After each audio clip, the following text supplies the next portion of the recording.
အားလုံးပဲမင်္ဂလာပါကျွန်တော်ဒီနေ့ကတော့ YouTube ဗီဒီယိုတွေမှာသုံးတဲ့ YouTube template ကိုဘယ်လိုဆွဲရလဲဆိုတာကိုကျွန်တော်ပြောပြပေးသွားမှာဖြစ်ပါတယ်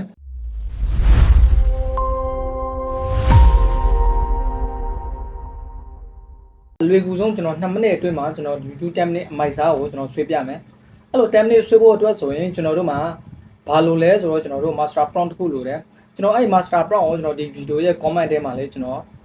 အဲ့ master prompt ကိုကျွန်တော် comment ထဲမှာရေးပေးထားခဲ့လိုက်မယ်ဒီလိုမိမိတို့မှာအဲ့လိုမျိုး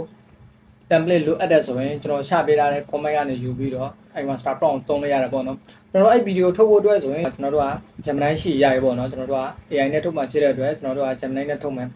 ChatGPT နဲ့ထုတ်လို့မရဘူးလားလို့မေးလိမ့်မယ် ChatGPT နဲ့လည်းထုတ်လို့ရပါတယ်ဘာလို့လဲဆိုတော့ ChatGPT ကကြတော့မြန်မာစာသိမမှန်ဘူး Gemini ကကြတော့မြန်မာစာပုံမှန်တယ်အဲကြောင့်မလို့ကျွန်တော်ကဒီနေ့မှာ Gemini နဲ့ထုတ်ပြသွားမှာဖြစ်ပါတယ်အဲဆိုရင်ကျွန်တော်တို့ဘယ်လိုထုတ်ရလဲဆိုတာကိုကျွန်တော်ဆက်လောက်တော့ကြည့်လိုက်ရအောင်အဲဆိုရင်ကျွန်တော်တို့Gemini တွေတော့မယ်ပေါ့နော်အဲဆိုရင်ကျွန်တော်တို့ Gemini တွေတော့မယ်ဆိုရင် Gemini ဒီလိုကျွန်တော် Gemini တွေကိုမတော့ခင်ကျွန်တော်ကအဲ့ master prompt ကို notebook မှာရေးလို့ရှိတဲ့အတွက်အဲ့ notebook တွေကိုကျွန်တော်အရင်ဝင်လိုက်မယ်ဝင်လိုက်ပြီဆိုတာနဲ့ဒီမှာကျွန်တော်ရေးထားတဲ့ master prompt ပေါ့နော်ဒီမှာလောကျသွားတဲ့ Facebook ကောက်ကို3မိနစ်အတွင်းပြန်ယူနေဆိုတာကကျွန်တော်ဒီလောကျသွားတဲ့ Facebook ကောက်ကို3မိနစ်နဲ့ပြန်ယူနေဆိုတဲ့ဗီဒီယိုတင်မှာမို့လို့အဲ့အတွက်10မိနစ်ထုတ်မှာဖြစ်တဲ့အတွက်ကျွန်တော်ကဒီစာကိုရေးရတာဒီလိုမိမိတို့မှာခုနကတော့ကျွန်တော်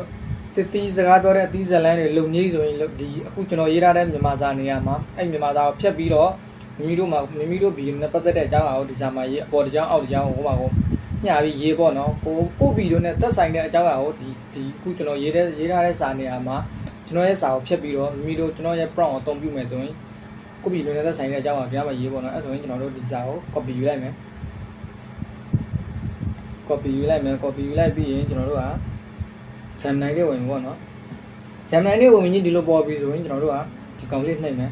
ကောင်လေးနှိပ်ပြီးရင် create image အဲ့ဒီကောင်လေးနှိပ်ပြီးရင်ပေါ်ဆုံးမှာဒီ create image ဆိုတာကိုနှိပ်မယ်ပထမမှာဒီဓာတ်ပုံထုတ်မယ်ဆိုရင်ဒီ create image ကိုမနှိပ်လို့မရဘူး create image ကိုမနှိပ်ဘဲဓာတ်ပုံထုတ်ရင်မထွက်ဘူးအဲကြောင့်မို့ create image ကိုနှိပ်ထားမယ်နှိပ်ထားပြီးကျွန်တော်တို့ copy ယူလာတဲ့စာကိုဒီပေါ်မှာပေးချလိုက်မယ်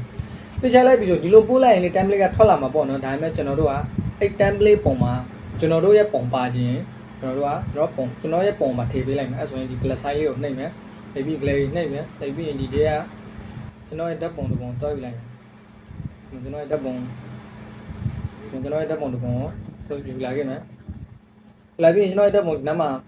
လဲနေပြီပေါ့နော်ဒါမှပေါ်နေလို့ပေါ်လိမ့်ပြီဆိုရင်ကျွန်တော်တို့ကကျွန်တော်ရဲ့ဓာတ်ပုံကိုပို့လိုက်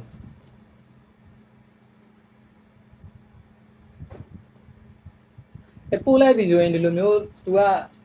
journal လုပ်နေတဲ့ရှင်တော့ခဏလေးတော့စောင့်ရတယ် line ကောင်းရင်ပုံမြန်တယ်ပေါ့နော်ဒါခဏလေးပဲစောင့်လိုက် line ကောင်းတဲ့ဖုန်းတွေဆိုတော့ပုံမြန်လိမ့်မယ်အဲဆိုရင်ဒီမှာသူတို့လုံးနေပြီပေါ့နော်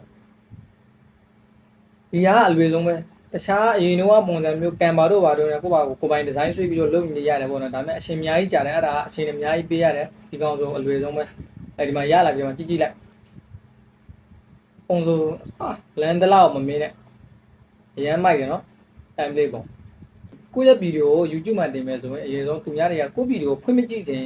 ဒီလိုမျိုး template ကိုအရေးမြင်တာအဲ့ template ကသူများရဲ့ကြည့်စင်စရာဖြစ်နေမှာအဲ့ဗီဒီယိုလေးကိုနှိပ်ပြီးတော့ကျွန်တော်တို့က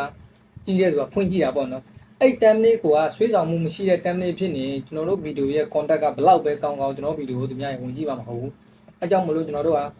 ဒီလိုမျိုးသူများစိတ်ဝင်စားနိုင်လောက်တဲ့ template ကိုကျွန်တော်တို့ဖန်တီးတတ်ဖို့လေလိုအပ်တယ်ပေါ့နော်အဲ့ဆိုကျွန်တော်တို့ဒီမှာတပုံထုတ်လိုက်ပြီပေါ့နော်ဒါကျွန်တော်နောက်တပုံထုတ်ပြမယ်ဒီ prompt နဲ့ပဲကျွန်တော်နောက်တပုံထုတ်ပြမယ်ဒီ prompt ကိုကျွန်တော် copy ယူလိုက်မယ် copy ယူပြီးရင်ကျွန်တော်ဒီပုံမှာ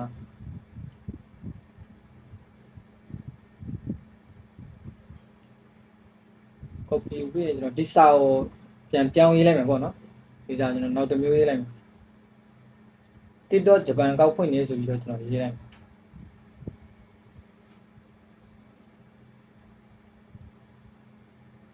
TikTok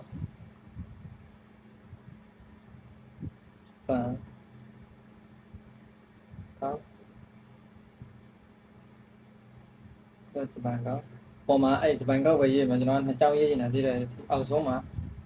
လွယ်ကူဆုံးဖွင့်နေဆိုပြီးတော့ကျွန်တော်ရေးလိုက်လွ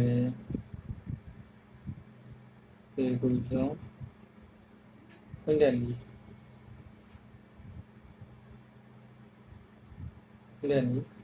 အဲ့လိုရေးပြီးပြီဆိုရင်ကျွန်တော်ရဲ့ဓာတ်ပုံတစ်ပုံကျွန်တော်ထည့်ပေးလိုက်မယ်ဒီကကျွန်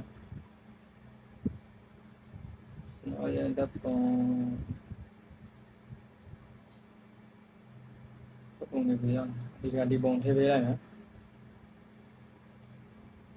ကျွန်တော်ဓာတ်ပုံထည့်ပြီးသူ့ကိုကျွန်တော်ပို့လိုက်မကြောက်ဘူးဒါခဏလေးပဲ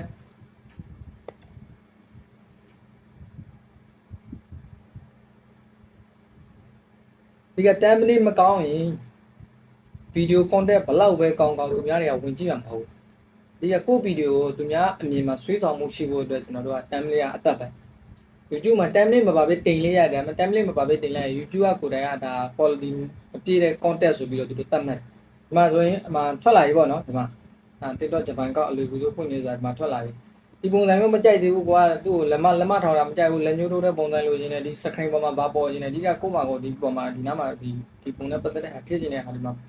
ဇာနဲ့ပြန်ရေးပေးလိုက်ရင်ပဲဘာမှမခက်ဘူးဒီလောက်ဆိုရင်နားလည်မယ်လို့ထင်ပါတယ်ဒီလိုနားမလည်တာရှိရင်ကျွန်တော်ရဲ့ဗီဒီယိုအောက်မှာ comment မှာပဲဖြစ်ဖြစ်ကျွန်တော်ရဲ့ share box မှာပဲဖြစ်ဖြစ်လာမေးလို့ရပါတယ်ကျွန်တော်ရဲ့ဗီဒီယိုကမိမိတို့အတွက်အကျိုးတစုံတရာများရရှိရဆိုရင်ကျွန်တော်ရဲ့ channel လေးကို subscribe လေးလုပ်သွားပေးဖို့မမေ့ပါနဲ့အားလုံးကျေးဇူးအများကြီးတင်ပါတယ်နောက်ဗီဒီယိုမှာပြန်တွေ့ကြမယ်